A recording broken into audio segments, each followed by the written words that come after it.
அது மாதிரி பனந்தோப்பு பகுதியில் வந்து மகாலட்சுமின்னு ஒருத்தருடைய அம்மா. ரொம்பவும் அவங்க வந்து வறுமை நிலையில் இருக்கவங்க. நான் வகுப்பு எடுக்கும்போது 2-3 தடவை எங்களை கடந்து போகிறாங்க. எப்பொழுதும் அப்படி போக மாட்டாங்க. என்னன்னு கடைசியாக பார்த்தா வகுப்பு முடிச்சதுக்கப்புறம் உள்ளே வாங்க டீச்சர் அப்படின்னு கூப்பிட்டாங்க. இல்லைம்மா நான் தான் வர்றது இல்லைல்ல, நான் இங்கேயே இருக்கேன், என்னன்னாலும் சொல்லுங்க அப்படின்னா ஒரு சின்ன தட்டில் கேசரி வச்சு கொடுக்குறாங்க. அப்போ அவங்களுக்கு வந்து அந்த கேசரிக்கு தேவையான பொருள்கள்லாம் கூட ஒன்று ஒன்றா போய் வாங்கிட்டு வந்திருக்காங்க. கடையில் வாங்கிட்டு வந்து அவங்க அப்படியே கண்ணெல்லாம் கலங்கி அழுதுகிட்டே சொல்கிறாங்க. 2 பெண் குழந்தைங்க அவங்க வீட்டில், பையன் ஒருத்தன், 3 குழந்தைங்க. இந்த 3 பிள்ளைங்களையும் வந்து கரை சேர்க்கணுமேன்னு தான் நான் இவ்வளோ கஷ்டப்படுறேன்.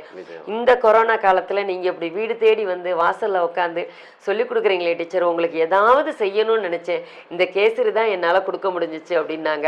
அப்பையும் அப்படிதான், எனக்கு ரொம்ப மகிழ்ச்சியாக இருக்குமா, நான் வந்து உங்களோட சகோதரி போல, அதனால நம்ம எல்லாரும் என்ன செய்வோம், பகிர்ந்து சாப்பிடுவோம் அப்படின்னு சொல்லிட்டு அவங்க வீட்லேயும் வந்து நான் பகிர்ந்து சாப்பிட்டு வந்தோம். அதுவும் ஒரு ரொம்பவே